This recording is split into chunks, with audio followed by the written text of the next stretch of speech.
Hello everyone, my name is Andy.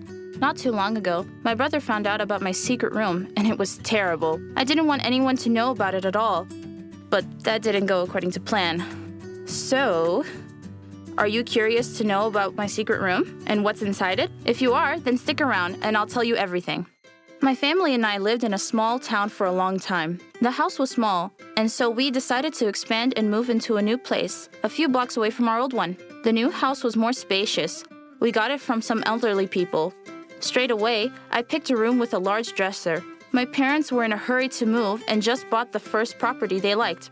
The elderly owners were also in a hurry, as they needed the money to see their kids abroad. My parents and my brother had their own room too. Overall, the house was nice. But I thought my room was the best. I had a large window with a long windowsill, and my dad constructed a large mirror with cute light bulbs, just as I wanted. But there was one thing that was quite special. There was a secret room that no one knew about. I found it completely by accident. It was in the dresser. As I was unpacking, I tripped and fell right up against the wall. I must have pushed something open because I fell through something. I discovered a small room. There even was a light bulb. When my mom came in to call me for lunch, I quickly closed it and began to think of a secret plan. I immediately knew what I wanted to store there. Honestly, life hadn't changed much. My brother Dixon and I went to the same school. He was a couple of grades older than me, but we don't really mind our age gap. And we study together anyway. I mean, I'd rather be back home, but without my family, of course. There was always something crazy going on at school. Like a window would be smashed or something would always get stolen. I found it hilarious. I'll come clean. I did have this one not-so-innocent habit. I could never tell anyone about it because they'd not get it. And I did it almost every day, keeping it a secret. At one point in school, there were all these complaints to the principal about missing stuff from lockers. These were little things: forgotten watches, bracelets, earrings, sometimes notebooks, hairpins, and sometimes even clothes. "Guys, don't forget to close your lockers," I said aloud in a meeting. "Come on, Andy. These are other people's belongings. If someone continues to steal them, then that means there's a thief at school," April told me, but I disagreed. "Well, that doesn't justify their actions," I said. And we continued to talk to the principal. Having received specific instructions, we left to accomplish them. And then Dixon came up to me. He asked me if anything was missing. I shook my head. Dixon said that in the past, things would also go missing. But it took too long to deal with, so they decided to hold meetings. "Why didn't they say anything about it before?" I asked, to which my brother replied that little things disappear more often, stuff like accessories that didn't concern the students too much. But now it's obvious that there has been a thief living among us for a while. "What's next? They steal money, cars? It's time to stop," my brother said and left for classes. We kept on studying. In the middle of the session, I sometimes read out to go to the bathroom. I had some stomach issues. The teachers found it funny that I had to go so often. But what could I do? I couldn't just sit there and be in pain. But overall, everything was okay. But many students became more careful. They began to close lockers, and they didn't leave their bags alone. One day, during recess, April asked me to get a textbook from her locker because her leg hurt. I agreed. I ran in, entered the code she told me, and retrieved her textbook. But something caught my eye in her locker. It was an incredibly beautiful ring, perfectly flat, and not a single scratch, with a gorgeous stone. I asked April what kind of ring she has. She said it was her boyfriend who got it for her as a gift. It was a long time ago. We don't date anymore. He wanted to propose, but marriage at 15?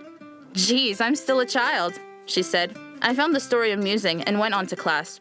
April came up to me and asked if I had taken her ring. "What? Why would I take it?" To which she replied that I was the last person who saw it.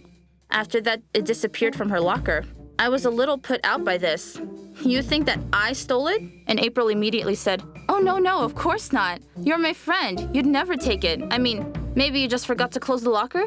I said I shouldn't have helped her bring her textbook, and she looked sorry. That evening, I muddled around in my room, tidied up stuff, and opened my secret room. I went in and admired my beautiful collection. I loved all my new stuff, but my favorite was April's ring. I liked it so much that I could not resist. I had long suspected that I was a kleptomaniac, but never had the courage to admit it. You have no idea how hard it is to hide all this stolen stuff.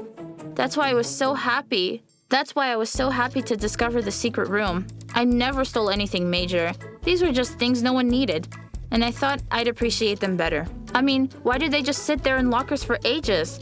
But as soon as I steal them, then it's panic and hysteria all of a sudden. Like, oh no, stealing, we have a thief among us. Jeez, what's all the fuss? I know that stealing from friends is not right. But kleptomania is a sickness, so I basically have more reason to do it than not. This habit helps me relax. Like meditation. I mean, do what makes you happy, right? Andy? I suddenly heard from behind. I got startled and jumped out from fright. Dixon! What are you doing here? I asked, quickly getting up and out from my secret room. But it was too late. Wow. Is this, like, your secret hideaway? He asked as he entered. I tried my best to push him out, but he insisted on looking around. Wait. Isn't that Bobby's shirt? Damn it! Bobby was his best friend.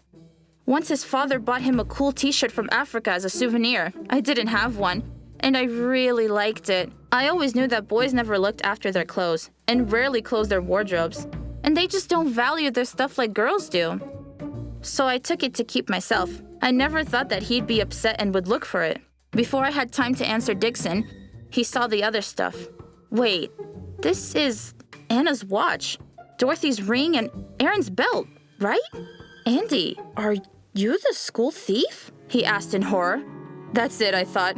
It was over. I couldn't think of anything to justify myself, so I just sat there on the floor and started crying. I confessed to Dixon that I had been stealing for many years now, and that I had a disease that no one knew about, not even our parents. Dixon carefully listened. I thought he was gonna be mad and yell at me for being a thief, but for some reason he came up to me, hugged me, and sat down beside me. Dixon said that everyone has flaws, but the question is whether or not we accept them. He asked me how I feel when I steal. I simply replied, happy. My brother then took a deep breath and said that I could fix everything for the better if I wanted to. I said it was too late, but he said he'd help me. After our talk, I came clean to our parents about everything. Dixon asked them beforehand not to yell at me, but to listen. Then, the hard part. We gathered all the stuff I had stolen over the last couple of years and took them to school. Obviously, the police came by, and there was this whole meeting about it, but we gave everything back. The worst part was having to give my friend her ring back. I was too ashamed to say anything, and I started crying. But she hugged me and said that she knew all along. I saw other people's stuff in your bag more than once.